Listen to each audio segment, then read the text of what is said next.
NASA दुनिया भर के रिलीजन खत्म करके अपना एक नया रिलीजन बनाना चाहता था। ओह माय गॉड, कुछ भी।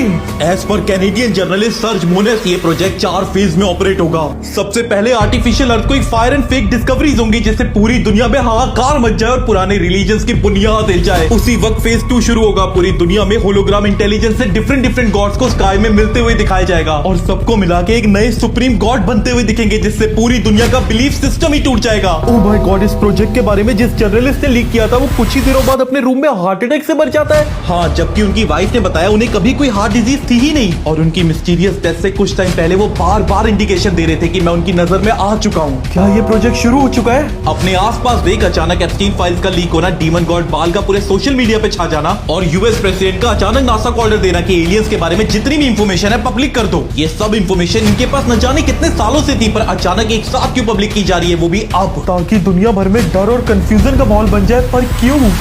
लंबी कहानी है, फॉलो कर ले, कल बताऊंगा। पता है, एप्स्टीन फाइल से पता लगा है बिल गेट्स हमारी आने वाली नस्लें तक मिटा देना चाहता था। क्या? हाँ, 2017 का एक मेल मिला है जिसमें वॉल्टर नाम का बंदा एप्स्टीन को लिखता है कि मैंने पूरा प्लान बना लिया है, आने वाले टाइम में पेंडेमिक कैसे फैलानी है। ये नहीं हो सकता।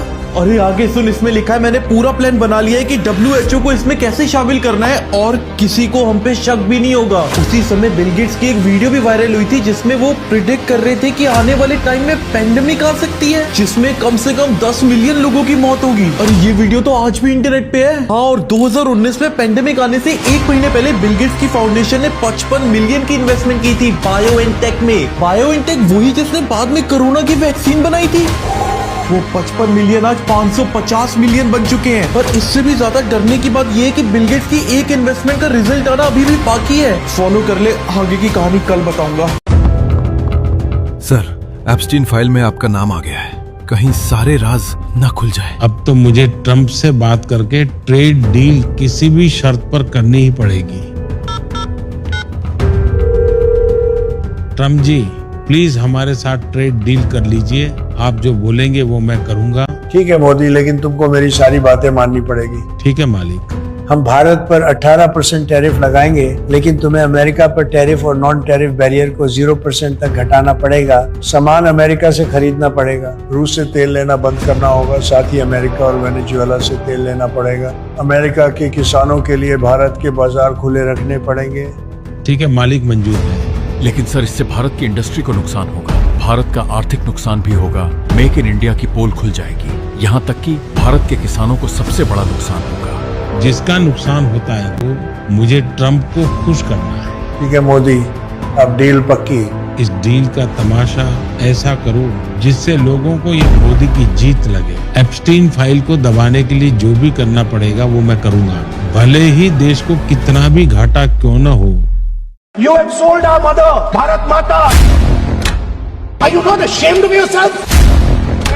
No. I am saying that you have sold India. Do you have no shame of selling India?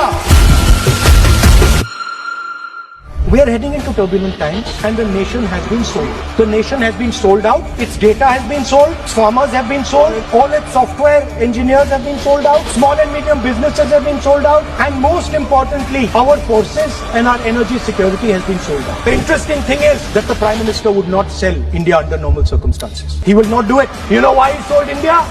Because they are choking him. He has sold India because they are choking him. They've got a grip on his neck.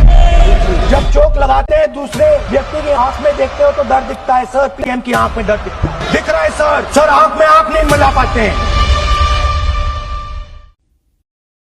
वो आपको reel बनाने क्यों देते हैं, मैं आपको बताता हूँ आज। सुनना चाहते हो? क्योंकि वो जानते हैं कि जिस दिन हिंदुस्तान के लोगों ने ये बात समझ ली कि नरेंद्र मोदी और अदानी की पार्टनरशिप है, पूरा का पूरा पैसा लूटा जा रहा है, जमीन लूटी जा रही है, उनका धन लूटा जा रहा है, उनका इंफ्रास्ट्रक्चर लूटा जा रहा है, उस दिन नरेंद्र मोदी और अदानी की दुकान बंद हो जाएगी। ये फेसबुक क्यों है? ये फेसबुक आपके ध्यान को इधर उधर भड़काने के लिए है। ये इंस्टाग्राम क्यों है? ये इंस्टाग्राम इसलिए है कि आप इधर उधर देखो और जो सच्चा सवाल है, रोजगार का सवाल, आपके भविष्य का सवाल, आपसे जो चोरी होती है वो सवाल, पेपर लीक का सवाल, ये आप नहीं पूछो और अपना समय आप रील देखते जाया कर दो। ये है सच्चाई। आपको अच्छी लगे ना लगे, मैं कह रहा हूँ, रील से आपका कोई फायदा नहीं होगा। आपको कोई नौकरी नहीं मिलने वाली। आपको नौकरी तब मिलेगी जब अदानी जी और अंबानी जी का पैसा आपके जेब में जाएगा, जब आपके जेब में पैसा, बैंक का पैसा आएगा और आप उद्योग बना पाओगे, तब आपका फायदा होगा। नरेंद्र मोदी जी आते हैं, आपसे कहा उन्होंने, मित्रों बीजेपी ने आपको डेटा इतने कम दाम पे दिया है कि आप लोग रील देख सकते हो, रील बना सकते हो, आप लोग इंस्टाग्राम पे जा सकते हो, आप लोग फेसबुक पे जा सकते हो। सबसे पहले जब आप इंस्टाग्राम पे जाते हो, जब आप फेसबुक पे जाते हो, जब आप मैसेज भेजते हो, तो पैसा किसको मिलता है? अदानी को, अंबानी को।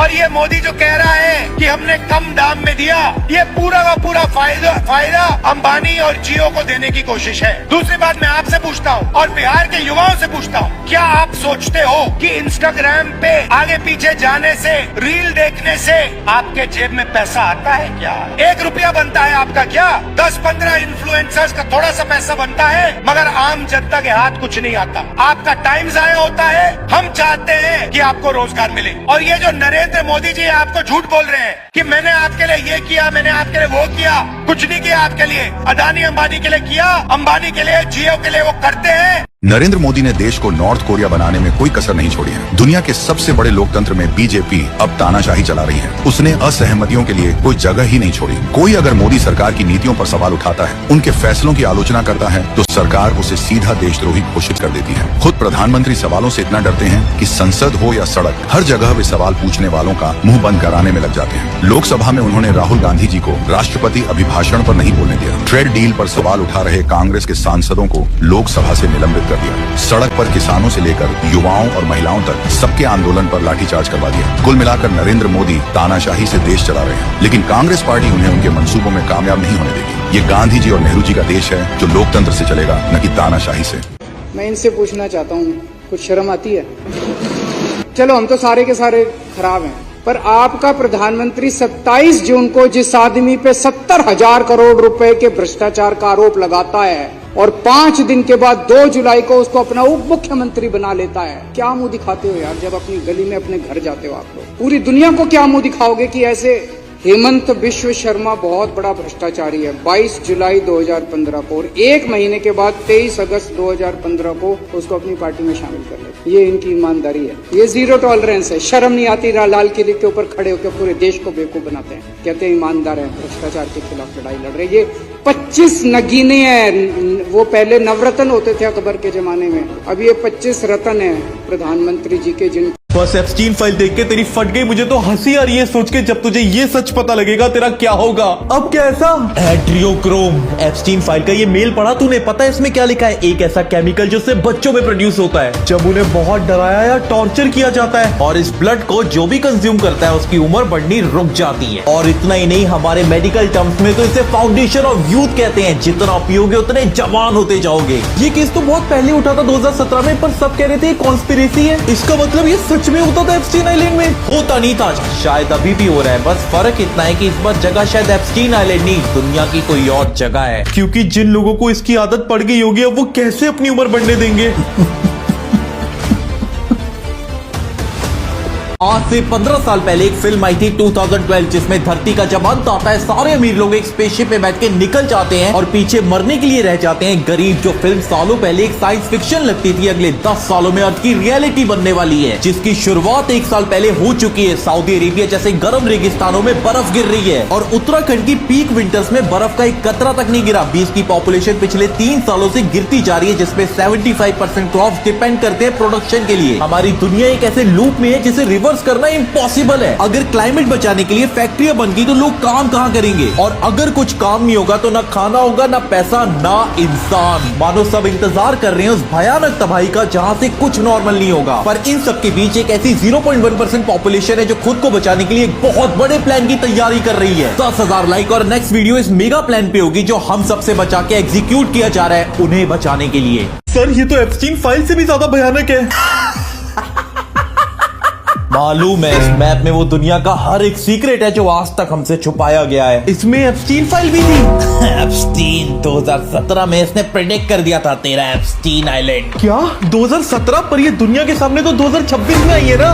ऐसे ही इसे द ग्रेट अवेकनिंग मैप नहीं बोला जाता, इसमें और भी तो प्रेडिक्शंस बता इसकी कि इसे समझ आए इसकी क्या औकात है। डीप स्टेट कॉन्सेप्ट, इसका मतलब दुनिया भर की हर सरकार के पीछे एक शैडो इंसान है। सरकार तो बदलती है पर वो लोग जो हमें कंट्रोल कर रहे हैं हमेशा सेम रहते हैं। ये देख एड्रियोक्रोम, एक ऐसा रिचुअल जिसमें छोटे बच्चों का खून पिया जाता है। हमेशा यंग दिखने के लिए हॉलीवुड पे तो पता नहीं कब से एलिगेशन लग रहे थे इसके। ये सब सच नहीं हो सकता ना। एक टाइम पे तो लोग एप्स्टीन फाइल्स को भी झूठ कहते थे।